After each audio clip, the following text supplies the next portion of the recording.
Welcome to easy sleep, where calm begins, and your journey to restful sleep starts now. The Gift of Giving. Bartholomew Badger liked his shelves the way some folk like their lullabies, steady and predictable. He ran a paw along the neat rows, counting softly as he went.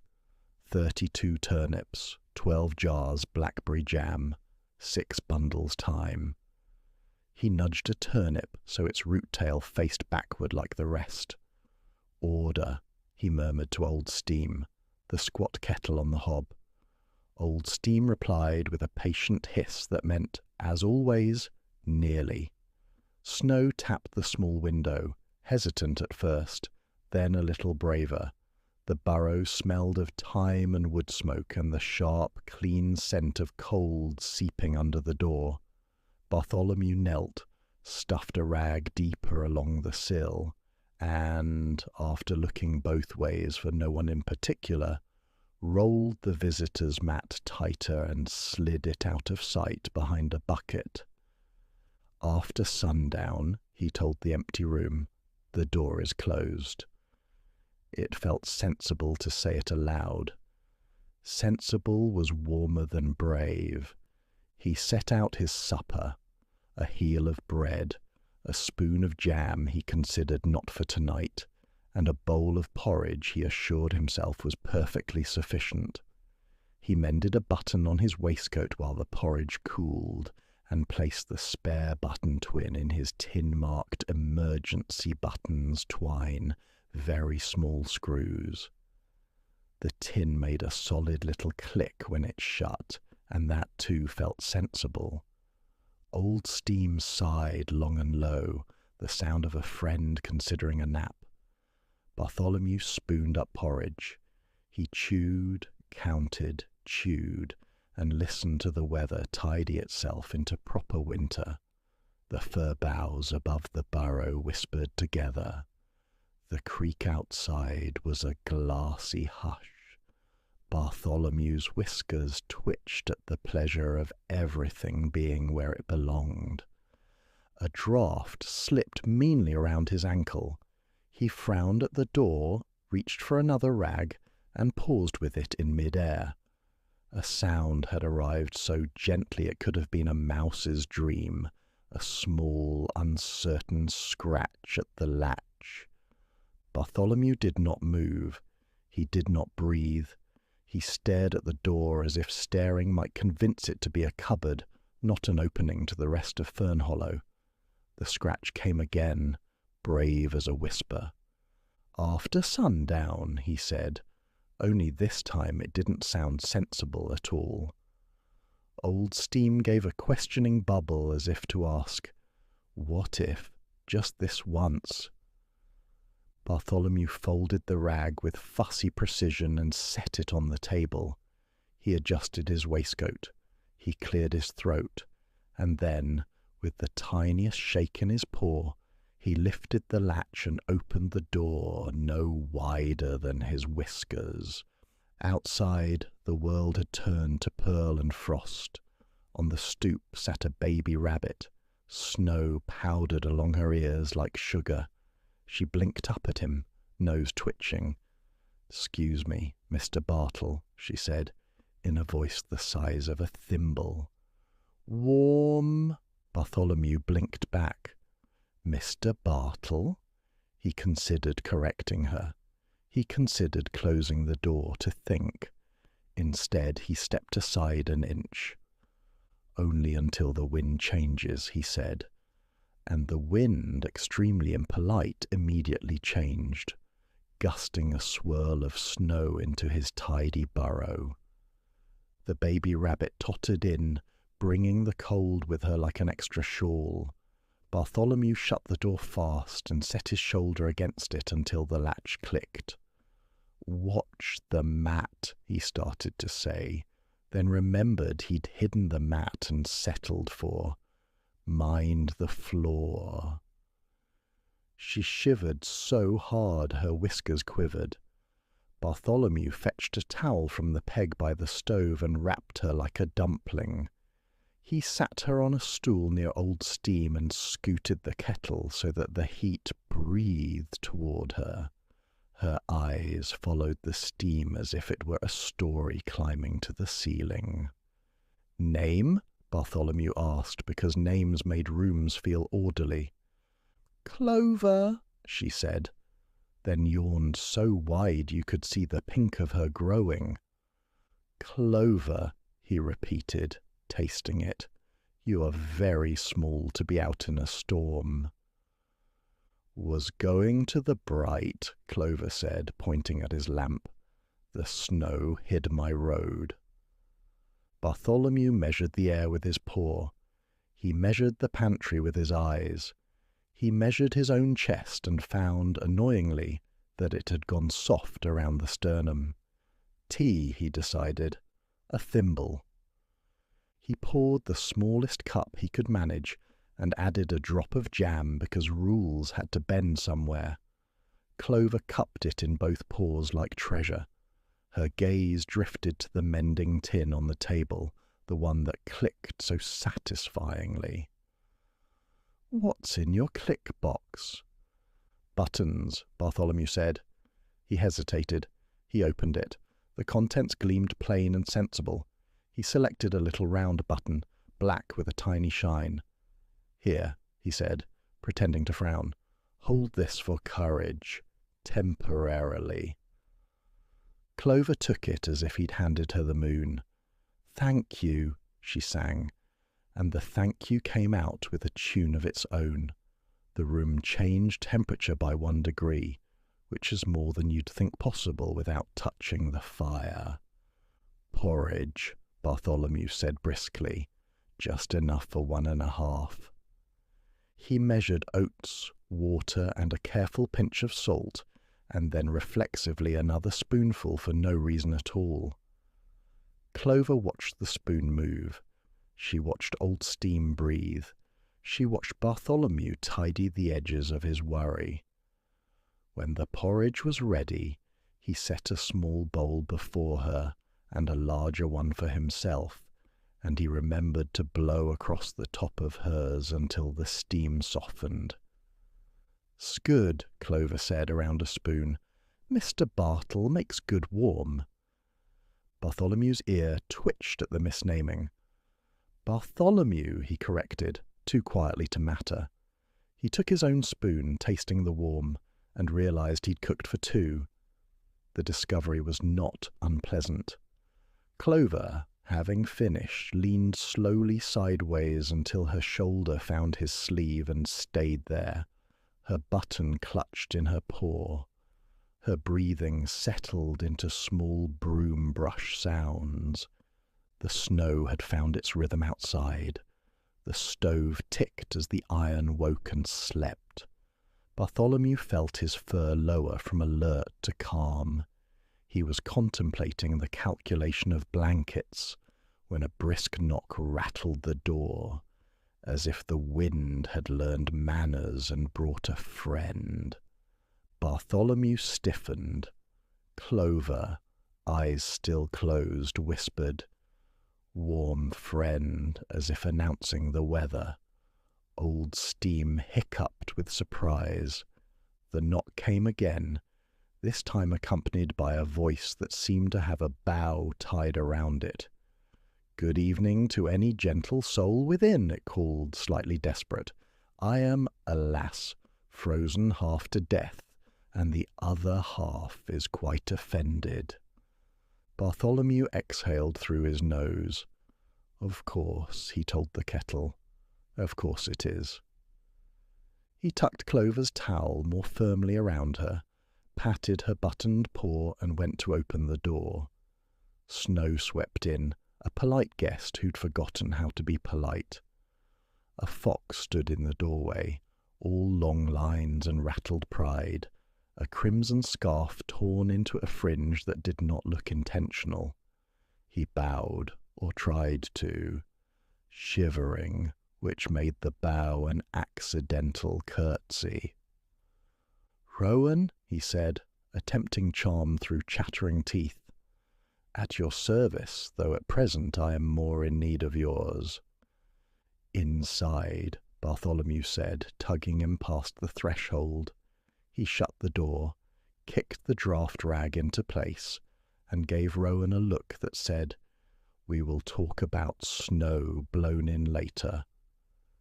Rowan peeled the torn scarf from his neck with theatrical care. "A bramble reached up and experimented with fashion on my person," he explained. "I'm not against innovation, but my throat disagrees." "Sit," Bartholomew said, pointing to the chair nearest the heat. He eyed the scarf. 20 stitches, perhaps 22. Old steam, more water. Old steam obliged. Clover peeped at Rowan from her towel cocoon. "Fox," she whispered in awe. "Indeed," Rowan said, managing a small bow from the chair. "And you are a very small rabbit. Hello." "Clover," she corrected, and showed him her button with grave ceremony. "A jewel," Rowan said solemnly. "Never lose it." Bartholomew threaded a needle, muttering numbers as he counted the tears in the scarf. 18, 19. He set to work, his paws sure. Rowan sighed as heat unknotted the cold at his spine. "Allow me to make this easier," Rowan said, lowering his voice. "If you were to, hypothetically, pour me a cup of tea and repair the tragically injured scarf of a handsome fox, purely in the interest of good taste, I could perhaps scout the edge of this miserable weather and bring back useful information. That would be of benefit to someone." Bartholomew didn't look up. "You could simply say you are cold and hungry." "And rob you of the pleasure of being noble?" Rowan placed a paw to his chest. "I would never." Clover giggled into her towel, the sound small and sunlit. Bartholomew pretended not to enjoy it. He tied off the last stitch with an efficient tug. "There," he said, 21. "Try not to argue with brambles." Rowan wound the scarf back around his neck, the colour flashing warm against winter. "It seems I can breathe again without sounding like a broken accordion," he said. He took the tea Bartholomew set near his paw and closed his eyes as if the steam itself were a lullaby. The wind pressed its face to the window and frowned. Old steam hummed busily. Clover's head found Bartholomew's sleeve again. Rowan set his mug down, leaned forward, and softened his voice. "On my way here, I passed Hedda Bramble," he said, "moving slow, pride like a soldier, knees like old gates, headed this direction." Bartholomew's ears tipped. Hedda Bramble knew the winter better than most. If she was out in this. He glanced at his shelves. He hated that he glanced at his shelves. He put another log on the fire as if that were a decision about the world, and perhaps it was. A new sound came from the door. Not a knock, not a scrape. A slow, respectful tap, tap, tap, as if someone wise were remembering how to ask. Bartholomew rose. Clover sat straighter, clutching her button. Rowan smoothed his scarf and murmured, "Compose yourself, Throat. We are to greet royalty." Bartholomew opened the door. Hedda Bramble's silhouette filled the doorway, a round of quills gone dim with frost, breath puffing in small practical clouds. She did not step over the threshold until Bartholomew stepped back and said, "Please," as if holding open a rule. "Evening," Hedda said, as if this were simply a stroll. "It's nippy. "It is," Bartholomew agreed, ushering her inside. "Chair here." "I don't like fuss," Hedda said, moving toward the chair in several not fussy increments, until she was sitting in it with both paws around the mug Bartholomew placed there. She closed her eyes. The steam brushed her quills, and one by one, like meadow grass after rain, they lifted. Rowan inclined his head. "Madam Bramble." "Rowan," Hedda returned, still making words into scarves. "Only when brambles insist," Rowan said. Clover peeked around the towel. "Hedda," she whispered, tasting the syllables, "I have a button." "Very fine," Hedda said. She opened one eye, assessed the pantry, and then looked at Bartholomew. "You're calculating portions." "I am pursuing a sensible plan," Bartholomew said. Hedda set down her mug and creaked forward. "Let me show you something sensible." She rose, not without effort, and made her way to the table. "Take that heel of bread," she said. "Slice it thin, not neat, thin. Toast it in the pan with a pinch of thyme." Bartholomew obeyed, before deciding whether to obey. The bread kissed the heat and gave off a smell larger than itself. Hedda nodded. "Now, into the pot with water. Stir. Smell it? That's stew before stew is even there." Rowan inhaled. "It's perfume for the empty," he said. "Exactly," Hedda said. "You stretch flavour, you stretch courage. Little lesson for winter." Bartholomew added a small carrot, one onion, salt from between finger and thumb. The pot considered and then offered back something like a promise. Clover hummed at it, which helped. They ate with the kind of quiet that says thank you without words, the scrape of spoons, the soft clink of bowls, the shared warmth of a room doing its best. Hedda's quills lifted further, a small crown returning to its proper brightness. Rowan told a story about a scarf that wanted to be a flag and gave up halfway through, which made Clover stifle laughter behind her button. The window rattled in a new rhythm. A sharp staccato pecking rattled the latch. "Bird," Clover diagnosed.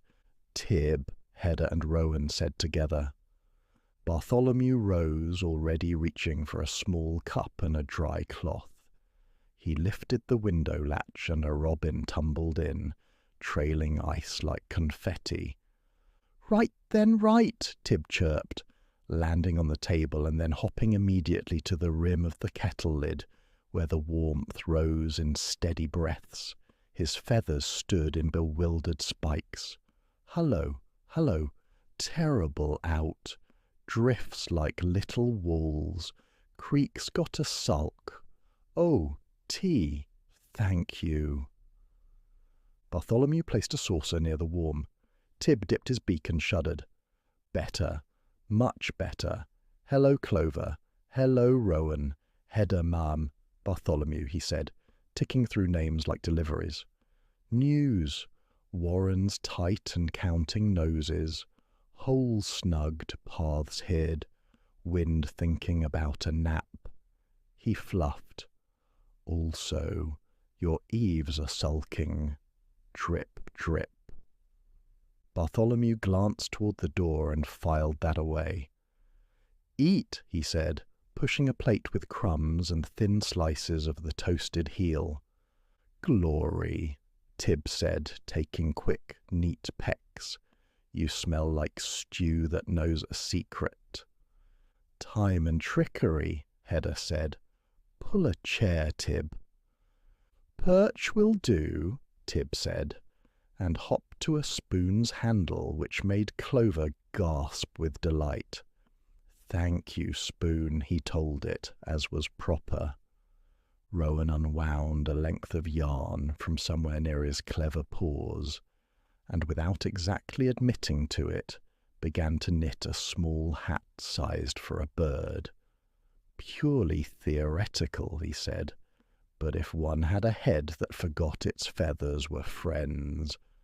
Adore it, Tib burst. Yes, please.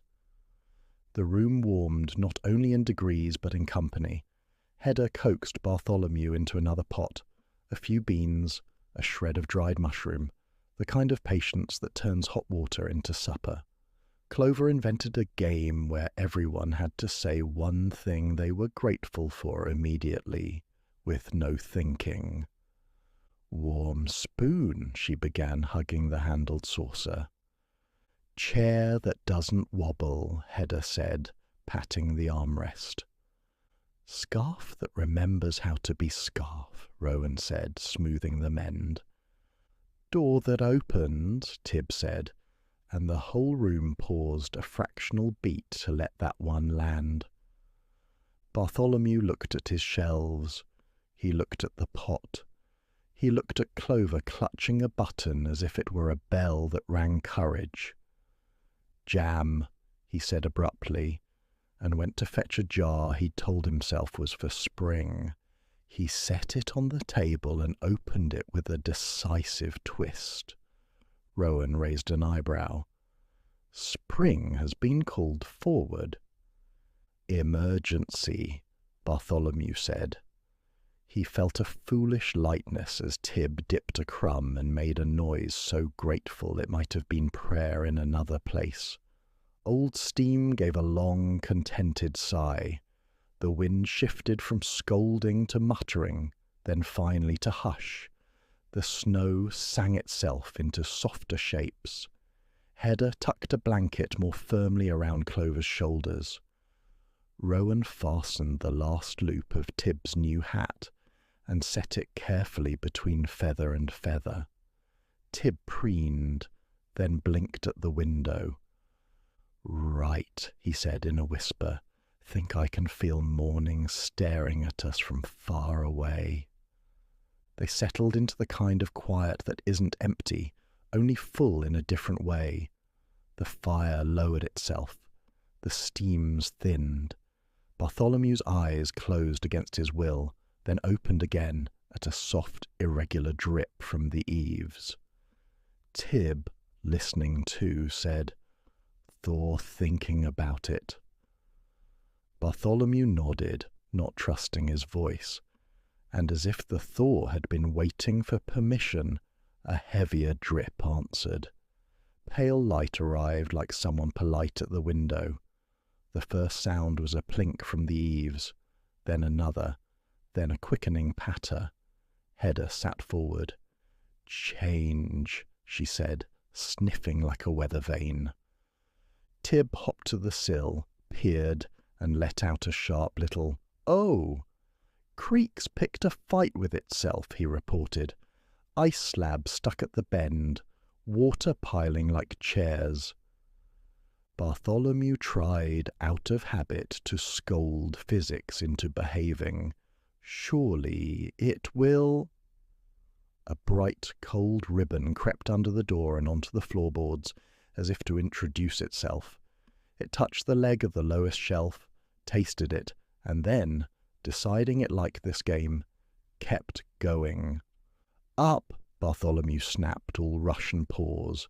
He grabbed sacks from the bottom shelf, passed them to Rowan, who elbowed his scarf tight and leapt into competence. Hedda scooped Clover, stool and all, onto the thick rug. Tib darted in a small, agitated circle. Right then, right. Mops, buckets? No, outside, outside.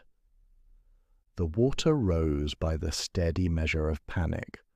Bartholomew's neatly stacked carrots wobbled, then bobbed. His jaw clenched so hard it hurt. A knock hit the door like a drum. 3 heavy raps. Bartholomew waded and yanked it open.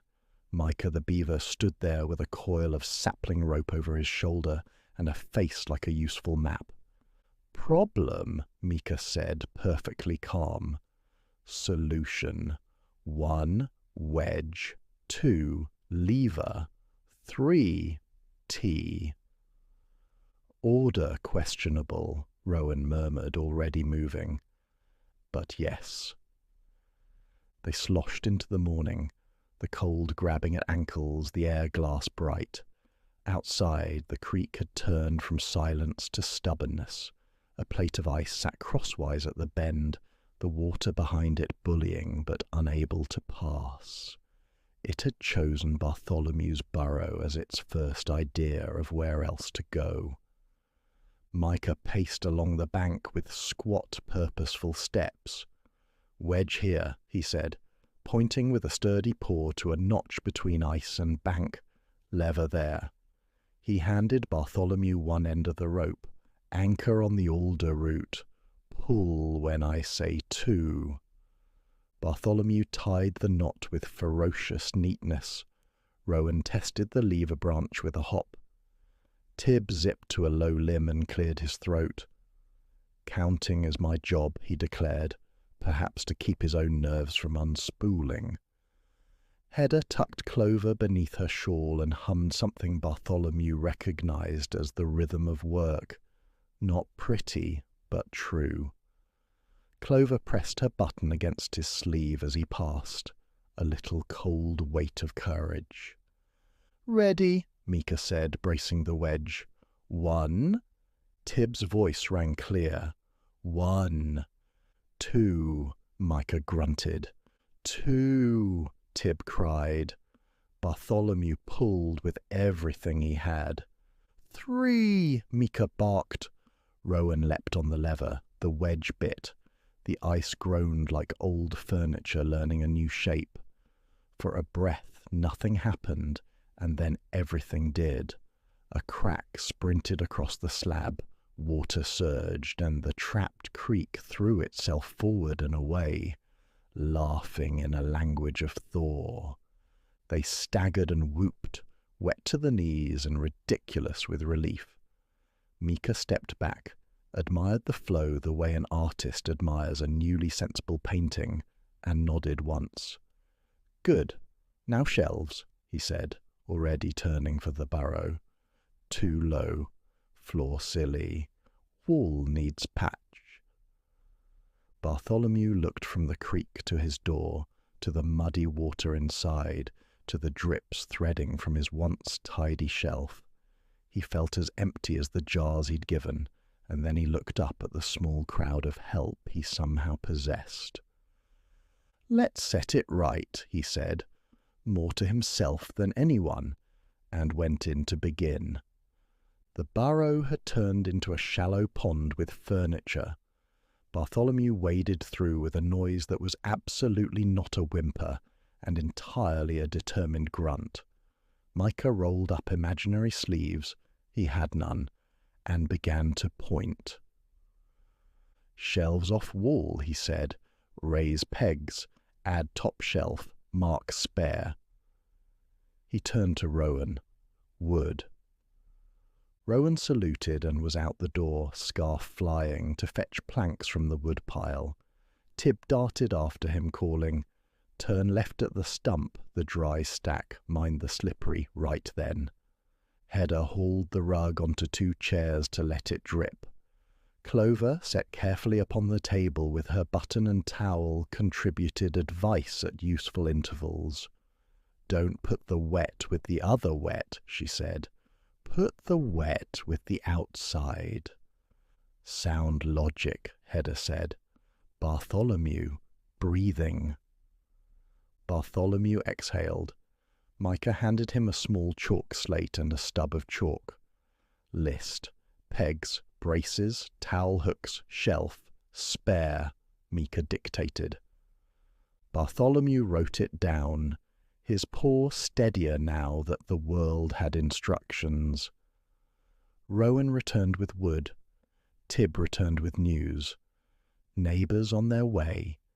Tilly Tiptail with thread, old Odo with rope, Glow with a lantern because the corner's sulky. "Good," Mica said. He inspected the wall, knocked it in places that made sense to him, and marked the new peg heights with precise little X's. We lift shelves to here, he said. No water, Nibble. Bartholomew and Rowan lifted. Mica braced and hammered. Hedda stirred a pot she had willed into being with leftovers and bravery. Clover sang to her button under her breath, which felt, oddly, like the room saying thank you to itself. Neighbours arrived on a breeze of goodwill and the smell of acorn cakes.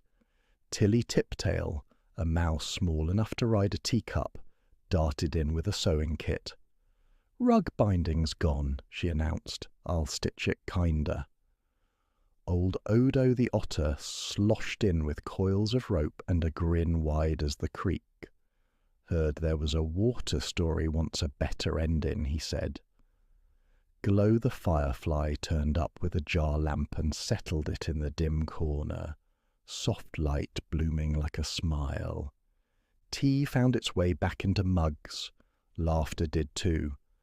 Bartholomew measured, sawed and sanded with Mica until the shelves were shoulders above any future foolish water. Rowan lettered a neat little sign on a scrap of wood. S-P-A-R-E. Bartholomew took the sign, breathed once, and hung it with 2 small nails. For a moment he simply looked at it, as if he'd hung a door to a room he didn't know he had. Mrs. Thistle appeared in the doorway with snow in her fur and Clover's name in her mouth. Clover leaped into her arms and pressed her button between them. Mrs. Thistle's eyes shone in a way that made Bartholomew look away and then back again. "Thank you," she said, voice quiet but somehow filling every corner. She set down 2 loaves wrapped in warm cloth. "Carrot bread for your shelf."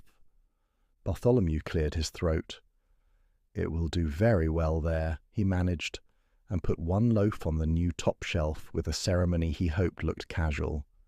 The second he set by the pot, because gratitude is better warm. Tib hopped up on a brace and fluffed his hat. "Feast," he proposed as if reporting weather. "Hollow oak, lanterns, we say things out loud." Glow brightened. Hedda nodded. Rowan tilted his head like a toast.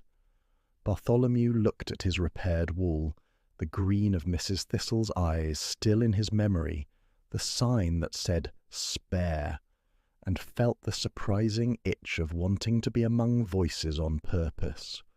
"All right," he said. "Feast." It began as a repair and turned, without anyone naming it, into a gathering. Mica chalked a last tidy line on the slate, "Done," and leaned it against the wall like a completed chapter. Hedda ladled stew into bowls that steamed like gentle ideas. Tilly stitched the rug edge with tiny, fast bites of thread, humming a tune that had only 2 notes and perfect patience. Old Odo practiced a new knot and pretended not to be proud of it. Glow placed the lantern in a window that had forgiven the storm and smiled out at the blue afternoon.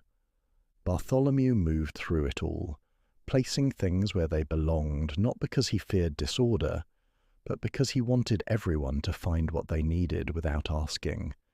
He wiped the table twice, then a 3rd time, and owned it. Rowan caught his eye and offered a half bow with no sarcasm in it at all.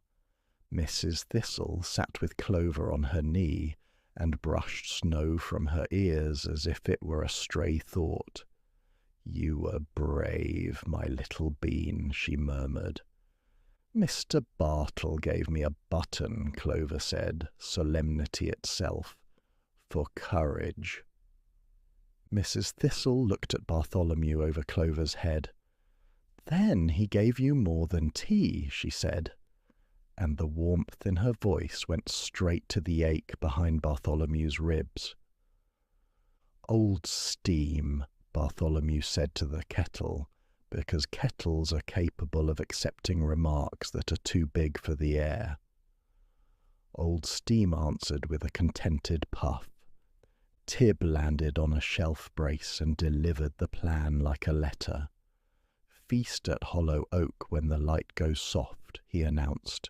"Bring what you have. Bring what you made from what you were given. Bring words." "Excellent," Hedda said. "I'll bring the trick for stretching stew. We'll teach it to the air." Rowan swung his scarf lightly. "I will bring a speech that only slightly exaggerates." Mica pointed to the spare shelf. "Bring that sign," he said. "Neighbours should see it."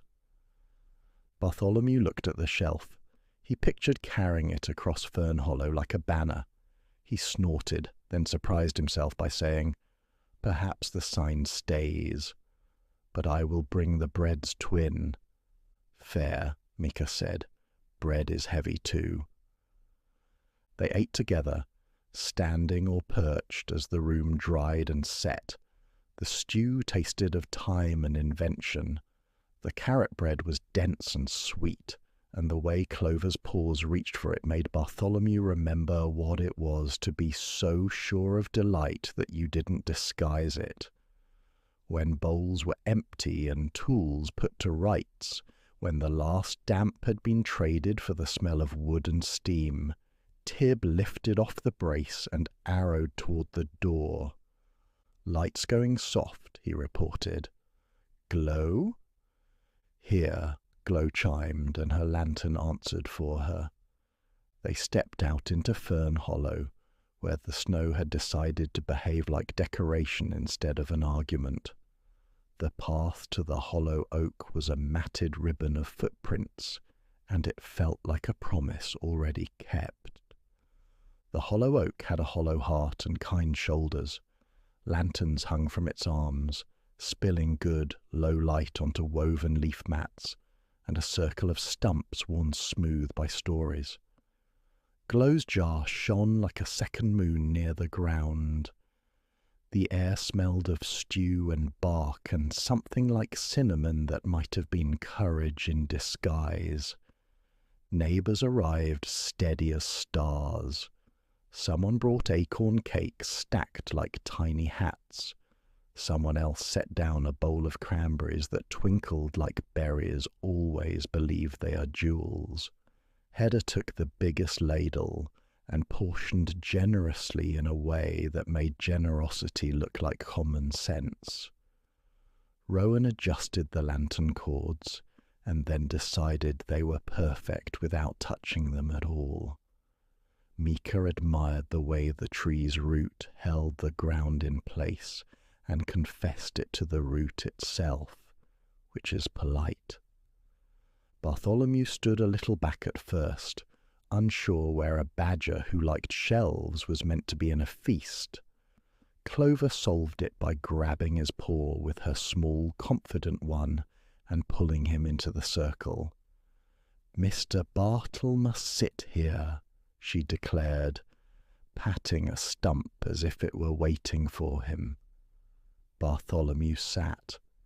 Tib hopped to the centre, fluffed his hat and tapped the side of a mug with his beak. "Order of speaking," he chirped. "Anyone who wants to say how a small thing kept the bigger thing going. Short as you can, warm as you like." Rowan stood with the scarf looped careless and perfect around his neck. "I'll begin," he said. A mended scarf kept my throat from sulking, so I could shout a path for Tilly Tiptail when the drifts tried to turn her into a rumour.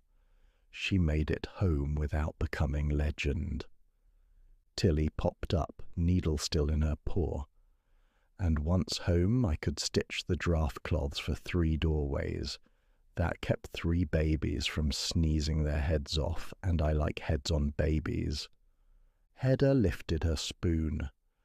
A chair by the fire arranged my joints in a way that let me stand long enough to bake. The loaves went to Warrens, who had too much air and not enough bread, and the little ones slept with crumbs on their lips. "Which is a good way to sleep," Tib bobbed. "A crumb and a hat. The crumb made me fly straight instead of sideways. The hat kept the cold from whispering mean things. I carried a message to Mica, who came with a rope, which was not a metaphor in the slightest. Mica nodded. A door that opened led to me opening the creek. The creek now knows where to go. Water likes manners. There was laughter, the soft kind that doesn't tip bowls. Old Odo twirled a rope loop and let it settle like a halo. A borrowed kettle boiled water for a neighbour whose fire sulked, he said. He boiled gratitude into tea and sent the steam to someone who needed the smell of it even more. Mrs. Thistle stepped forward, cradling Clover with one arm, though Clover wiggled to stand on her own paws. A towel, a seat by the fire, a thimble of tea, Mrs. Thistle said, and a button, which, I am reliably informed, was for courage. My child came home with courage, and I have been braver all day, seeing it shine in her paw. Clover stood on tiptoe, button lifted high. "Thank you," she sang, the tune simple and bright. She trotted to Bartholomew and placed the button in his palm. "To keep your courage now." Bartholomew stared at the little round thing, ridiculous and significant. He looked up and found the circle had turned toward him. He began, and coughed because words sometimes stick on their way out. "I had enough," he said finally. "Enough to share, and then I had more than enough, which is an interesting outcome." Hedda's eyes warmed. Rowan's smile was not teasing at all. Mica grunted approval, which is beaver for applause. Tib chirped, "Exactly." Mrs. Thistle stepped close and tied a green ribbon around a small peg on the spare sign. Bartholomew had been convinced to bring after all. The ribbon made it official and a little bit festive. Bartholomew felt himself blush, which was ridiculous and accurate. Snow began again, small, considerate flakes that landed and stuck like compliments. They walked him home with the lantern light winding along the path like a lazy creek. Old Odo carried the pot. Tilly carried the needle still threaded, just in case the night had a tear. Mica carried his chalk slate because you never know when the world will agree to a plan. Hedda hummed, and Rowan hummed a harmony he would deny later. Tib flew ahead and back, buzzing like a happy thought. Clover walked with her paw in Bartholomew's, steps hopping to match his longer ones, buttonless now and none the smaller for it. Inside the burrow, the air held the memory of stew and sawdust and the bright bite of cold that had been shown the door. The shelves stood a little taller, proud without saying so. The spare shelf waited at the top, clean as a promise. Bartholomew set the last jar Mrs. Thistle had given on the spare shelf. He added a bundle of thyme, tied neat. He folded a towel and placed it beside them with the care of someone laying out welcome in advance. Then he picked up a stub of pencil and, tidying his breath first, wrote a small sign on a bit of card. He printed carefully, "For whoever knocks." Hedda came and straightened the green ribbon so it sat just so. "There," she said, "official." Rowan looked pointedly at the rolled rug in the corner. "And what of that mysterious artifact?" Bartholomew squinted. "Artifact?" "The visitor's mat, of course," Rowan said. Bartholomew hesitated for a heartbeat that managed to hold several years. Then he crossed the room, took the roll in both paws and carried it to the door. He unrolled it with a seriousness that made Clover clap, and he smoothed it with his palm until it lay flat and welcoming. Old Steam sighed, master of timing. Tib, perched on a shelf brace, tilted his head. "Listen," he whispered. A sound came from the door that was only the wind testing its manners. Bartholomew smiled at it anyway. "We're ready," he told the room, and the room agreed. You could tell, with the way it settled warm around the edges. Clover tugged his sleeve. "Your button," she said, and pointed to his paw, still holding the little dark circle she had given back to him. Bartholomew studied it, then set it on the spare shelf where the lantern's light found its shine. It was small. It was not nothing. It looked exactly the right size to hold a bit of courage until someone needed to borrow some.